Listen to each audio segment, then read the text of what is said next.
Hi, I'm ROCKY rakhi.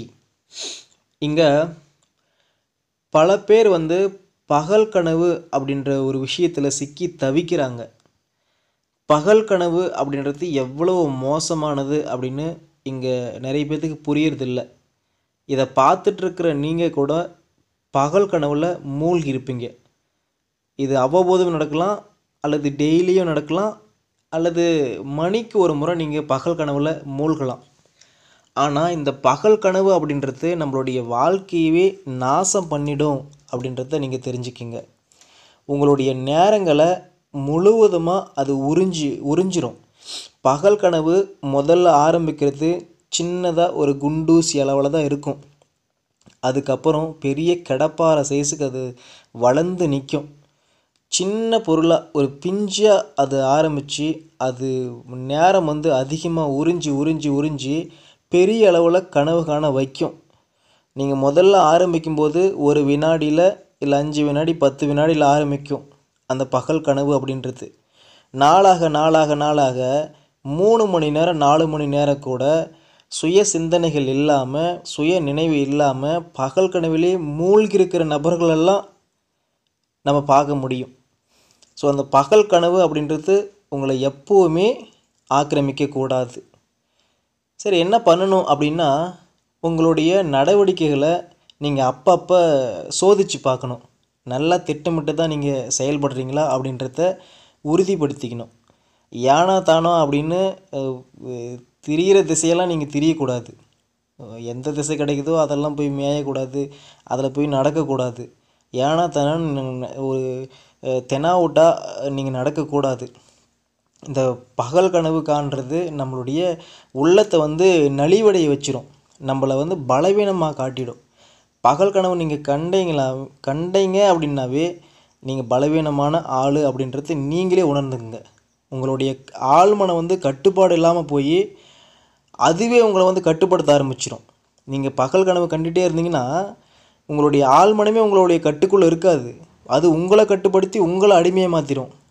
நம்மளுடைய ஆழ் மனசில் தான் நம்மளுடைய விருப்பங்கள் இருக்குது, நம்மளுடைய ஆசைகள் இருக்குது, நம்மளுடைய அபிலாசைகள் இருக்குது.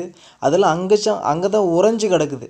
ஸோ அதையெல்லாம் நீங்கள் கட்டுப்படுத்தாமல் அது உங்களை கட்டுப்படுத்த ஆரம்பிச்சின்னு வச்சுங்க, அவ்வளோதான். நீங்கள் மனிதரே இல்லை, நீங்கள் வாழ்கிற வாழ்க்கைக்கு அர்த்தமே இல்லை.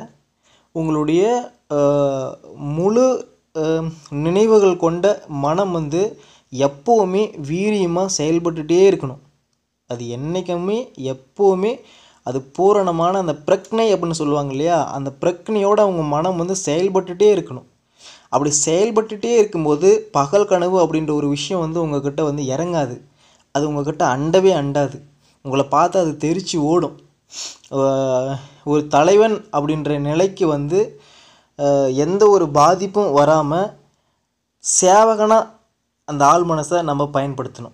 நீங்கள் தலைவனாக இருக்கணும், உங்களுடைய சேவகனாக அந்த ஆள் மனசு இருக்கணும். ஆள் மனசு அப்படின்றது எப்போவுமே உங்களுடைய கட்டுப்பாட்டிலே இருக்கணும். மாறா நீங்கள் அடிமையாகி ஆழ்மனம் உங்களை ஆட்சி பண்ணுற மாதிரி இருக்கவே கூடாது. இதை மனசில் வச்சுக்கோங்க.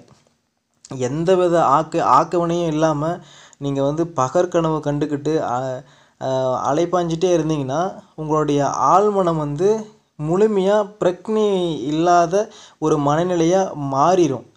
அதனால் நீங்கள் எப்பப்போ தேவையோ, எப்பப்போ முக்கியமான எண்ணங்கள் வருதோ அந்த முக்கியமான எண்ணங்களை பிரக்ஞையோடு நீங்கள் தொடர்பு படுத்தி ரொம்ப பிரக்ஞையோடு யோசித்து பிரக்ஞை அப்படின்னா என்னென்னு தெரிஞ்சுங்க. ஃபஸ்ட்டு உயிர்த்தன்மை, அந்த உயிர்த்தன்மை விழிப்புணர்வு, உயிர்த்தன்மை அப்படின்னு சொல்லுவாங்க. அதுதான் அந்த பிரக்ஞை அப்படின்றது. அந்த பிரக்ஞை மனநிலையோட உங்களுடைய அனைத்து எண்ணங்களையும் நீங்கள் ஆராயணும், ஆய்வு செய்யணும்.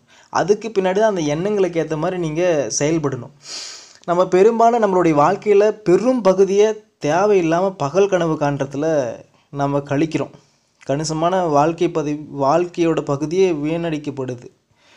இதை நீங்கள் கண்டுபிடிக்கலைன்னா இப்போது இந்த செய்தியை நான் சொல்கிறேன் இல்லையா, இந்த செய்தியை கேட்டு கூட நீங்கள் அதை கண்டுபிடிச்சி எந்தெந்த நேரங்களில் நம்ம பகல் கனவில் மூழ்கிறோம், எதை பற்றின பகல் கனவில் மூழ்கிறோம் அப்படின்றத நீங்கள் ஆய்வு செஞ்சு கண்டுபிடிக்கலன்னா அவ்வளோதான், உங்களை யாராலையும் காப்பாற்ற முடியாது.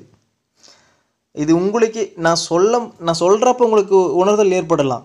இது வரைக்கும் உங்களுக்கு பகல் கனவு நீங்கள் கண்டுட்டு இருந்தாலும், நம்ம பகல் கனவு தான் காண்றோம் அப்படின்ற ஒரு விஷயம் உங்களுக்கு தெரியாது.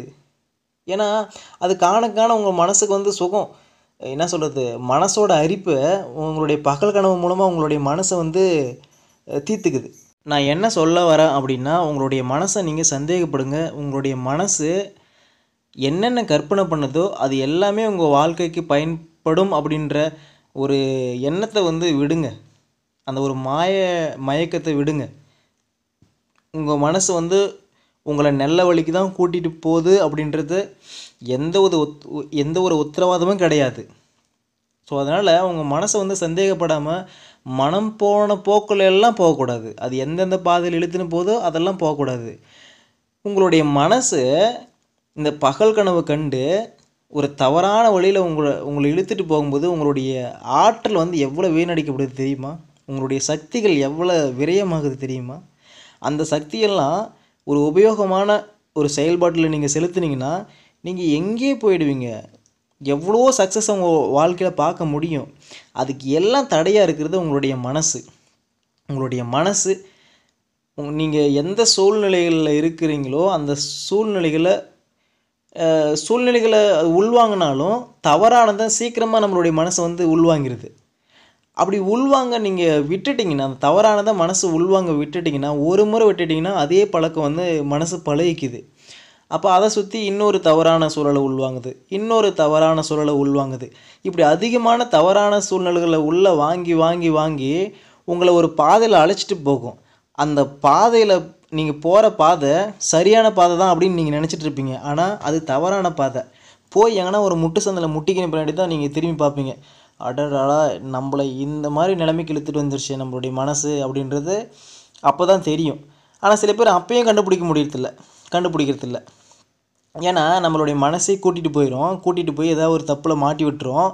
அதை மாட்டி விட்ட பின்னாடி அதுவே குமுறி அழும், நம்மக்கிட்ட நடிக்கும் உட்காந்துன்னு, அடடா இப்படி பண்ணியிருக்கக்கூடாது, நம்ம இதில் வந்திருக்கவே கூடாது, நம்ம எதுக்கு தான் வந்தோன்னு தெரில அப்படின்னு மனசே பயப்படும். மனசே ஒன்று அழும் நம்மக்கிட்ட. ஸோ அது ஒரு மாயை, அது ஒரு நடிப்பு. அப்போ முன்னாடியே நம்ம மனசை வந்து கவனிக்கணும். நம்ம மனசு எந்த பாதையில் நம்மளை இழுத்துட்டு போகுது, சரியான பாதையில் தான் நம்ம போகிறோமா அப்படின்றத நீங்கள் கவனிக்கணும். அப்பப்போ வந்து அதை வெரிஃபை பண்ணே இருக்கணும். அது இல்லாமல் எந்த ஒரு செயல்பாடும் நம்ம திட்டமிட்டு செயல்படுறோமா, நேரத்தை விரயமாக்காமல் செயல்படுறோமா, நல்ல வந்து பிரக்னை அந்த உயிர்த்தன்மையோடு செயல்படுறோமா, விழிப்புணர்வோடு செயல்படுறோமா அப்படின்றத நீங்கள் சோதித்து பார்த்துட்டே இருக்கணும். அப்படின்னா மட்டும்தான் இந்த பகல் கனவு அப்படின்ற ஒரு விஷயத்தில் நம்ம சிக்க மாட்டோம். அதில் சிக்காமல் இருக்கிறதுக்கான வழியை நீங்கள் பாருங்கள். இது வந்து ஒரு வாழ்வியலுக்கான ஒரு நடைமுறை தான். வாழ்வியல்ன்றது உணவு சார்ந்தோ இல்லை வந்து பழக்க வழக்கங்கள் சார்ந்தோ இல்லை சமுதாயத்தில் நடந்துக்கிறத சார்ந்தோ மட்டும் இருக்கிறது இல்லை. இந்த மாதிரி சில விஷயங்களை நம்ம கையாளும் போது நம்மளுடைய வாழ்க்கை வந்து பிரகாசமாக இருக்கும், நல்லா இருக்கும். இதுவும் ஒரு வாழ்வியல் சார்ந்த நடைமுறை தான். அதனால் பகல் கனவுன்ற விஷயத்தில் நீங்கள் மாட்டக்கூடாது. அப்படி மாட்டக்கூடாதுன்னா நான் சொன்ன மாதிரி உங்கள் மனசை கையாளுங்க, உங்களுடைய விழிப்புணர்வை வளர்த்துக்குங்க, உங்களுடைய பிரக்னை அப்படின்ற அந்த தன்மையை வந்து கவனிச்சுட்டே இருங்க. நம்ம பிரக்னையோடு தான் இருக்குமா, இல்லை மயக்கத்தில் இருக்குமா, மாயையில் இருக்குமா அப்படின்றத நீங்கள் ஆய்வு செஞ்சு உணர்ந்துகிட்டே இருக்கணும். கணம் உணரணும். இதை வந்து பழக்கப்படுத்துங்க. உங்கள் வாழ்க்கையில் இது ஒரு பழக்கமாகவே மாறணும். நம்ம சரியாக போகிறோமா, சரியாக செய்கிறோமா, விழிப்புணர்வோடு இருக்கிறோமா அப்படின்றத நீங்கள் வந்து கணம் ஒவ்வொரு நொடியும் ஒவ்வொரு நிமிஷமும் நம்ம வந்து வெரிஃபை பண்ணி ஆய்வு செஞ்சுட்டே இருக்கணும். முதல்ல முடியாது, ஃபஸ்ட்லலாம் முடியாது. நம்ம என்ன நினச்சாலும் சரி, உங்களுக்கு அந்த மாயையில் சிக்குவீங்க, மயக்கத்தில் சிக்குவீங்க, பகல் கனவில் சிக்குவீங்க. ஆனால் எப்பப்போ ஞாபகம் வருதோ இது பகல் கனவுப்பா, இந்த கனவு எதுக்கு, இதனால் என்ன சாதிக்க போகிறோம், இது எதுக்குமே உதவாது, எதுக்குமே பிரயோஜனப்படாது அப்படின்றத உணர்ந்து நீங்கள் அதிலேருந்து வெளியே வந்துடணும், விழிப்புக்கு வந்துடணும். மறுபடியும் மூழ்குவீங்க, மறுபடியும் உணர்ந்து வெளியே வந்துடணும், மறுபடியும் மூழ்குவீங்க, மறுபடியும் உணர்ந்து வெளியே வரணும். அப்போ அந்த பகல் கனவு அப்படின்ற அந்த நேரம் வந்து சுருங்கணும்.